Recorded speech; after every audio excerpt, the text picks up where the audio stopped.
10 de septiembre, San Ambrosio Eduardo Barlow, presbítero y mártir. En el año de 1611, los monjes benedictinos de la congregación inglesa se trasladaron al monasterio que la caridad y los buenos oficios del abad Felipe de Caberel les proporcionó en Douai. 3 años después, llegó a ofrecerse en aquel monasterio, como novicio, un joven clérigo que ya había sufrido una larga temporada de cárcel en Londres por causa de la fe. Era Eduardo Barlow, hijo de Sir Alexander Barlow, de la localidad del mismo nombre, cerca de Manchester. Eduardo era el cuarto de los 14 hijos de Sir Alexander. Vino al mundo en 1585 y, al término de sus estudios eclesiásticos en el extranjero, pasó un año en su casa e ingresó en el convento de San Gregorio, donde su hermano, Dom Rudecindo, era prior y recibió los hábitos, tomando el nombre de Ambrosio. En 1617 fue ordenado sacerdote y enseguida se le envió a trabajar en una misión en su nativa Lancashire. El principal centro de actividad del padre Ambrosio se hallaba en la parroquia de Leigh, donde, según escribe el señor Knaresborough, se venera grandemente su memoria hasta hoy entre los católicos del condado por su gran celo en la conversión de las almas y la piedad ejemplar de su vida y de sus hechos. En aquel centro misional, el sacerdote recibía un estipendio de 8 libras esterlinas al año, de las cuales más de los 3/4 se gastaban en hospedaje y alimentación.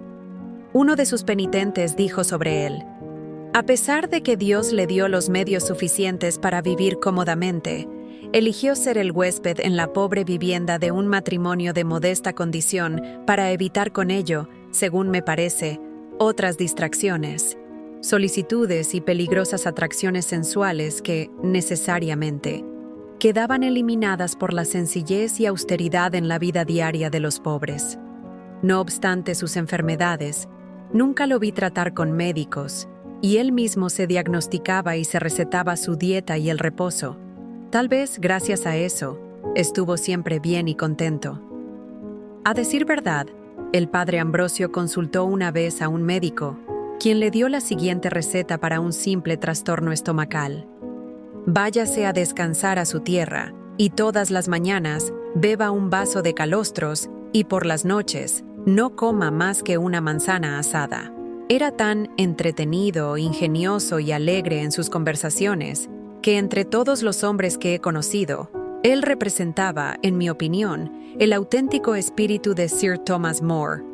Tampoco lo vi nunca irritarse en las ocasiones en que los otros le hicieron daño, le insultaron o le amenazaron, lo que sucedía con frecuencia. Antes bien, como si fuera insensible al daño o estuviese libre de cólera, divertía a sus enemigos con una broma ingeniosa o los saludaba al pasar, con una inclinación de cabeza y una sonrisa. El escritor hace un relato conmovedor sobre la misa que celebró el padre Ambrosio en la noche de Navidad, ataviado con una venerable vestimenta que usaba en los días más señalados, sobre un altar pobre y limpio en el que ardían algunos cirios deformes, que él mismo había fabricado. Y después de la misa, se cantaron villancicos en torno a un buen fuego. Por su parte, el obispo Challoner hace un relato similar sobre el carácter y la obra del padre Ambrosio y subraya su piedad, su humildad y su temperancia en la mesa y en compañía. Siempre se abstuvo del vino y, al preguntársele por qué lo hacía, daba su respuesta con este proverbio: el vino y las mujeres hacen caer al más virtuoso. De acuerdo con el obispo Challoner, en 1628, el padre Ambrosio administró los últimos sacramentos en la prisión al beato Edmundo Arrowsmith, quien, después de su martirio, se apareció en sueños al padre Ambrosio, que ignoraba que hubiese muerto, y le dijo: yo he sufrido y ahora tú sufrirás. No hables mucho porque ellos se aprovecharán de tus palabras. Y así, durante 13 años, el buen monje trabajó sin cesar en espera de su muerte a cada instante. 4 veces estuvo en la prisión y otras tantas quedó en libertad hasta que, en marzo de 1641, la Cámara de los Comunes obligó al rey Carlos I a ordenar que todos los sacerdotes abandonasen el territorio del reino, a riesgo de incurrir en las penas para los traidores. 6 semanas más tarde, el vicario de ley, un tal señor Gatley, celebró las Pascuas con una procesión en la que él condujo a sus fieles armados con palos, picas y cuchillos hasta Morley's Hall, donde se apoderaron de Ambrosio Barlow, mientras predicaba al fin de la misa.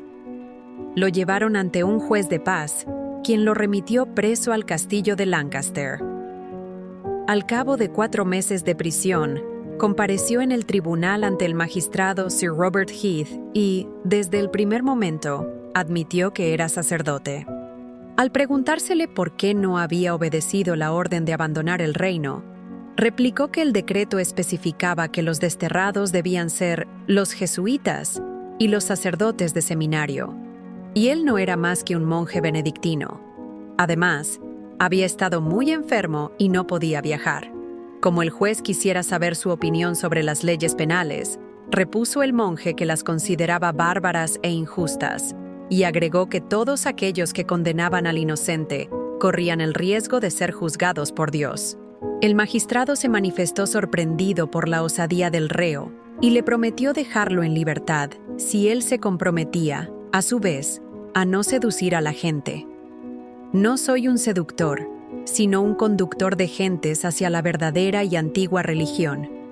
Estoy resuelto a continuar hasta el día de mi muerte, en la práctica de estos buenos oficios entre las almas descarriadas. El 8 de septiembre fue condenado a muerte.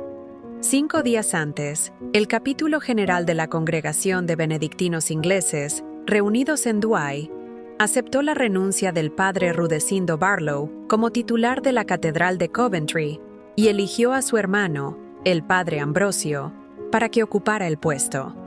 El viernes de aquella semana, el padre Ambrosio Barlow, monje de San Benito y prior de Coventry, fue llevado en una carreta de Lancaster al sitio de la ejecución. Tuvo que andar en torno al cadalso por 3 veces, mientras recitaba el Salmo Miserere.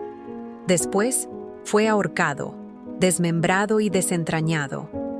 Al darse la noticia de la muerte del beato Ambrosio a sus hermanos, se recomendaba que en vez de misas de requiem y oraciones por los difuntos, se oficiaran misas a la Santísima Trinidad, se cantara el Te Deum y se hiciesen otras plegarias en acción de gracias, que es hoy la residencia episcopal de la diócesis de Salford. Se conserva una calavera que se asegura es la de Ambrosio, en tanto que su mano izquierda se guarda en la abadía de Stanbrook, en Worcestershire. La fecha de beatificación fue el 15 de diciembre de 1929 por su santidad, Pío XI, y la fecha de canonización se produjo un 25 de octubre de 1970 por su santidad, Pablo VI.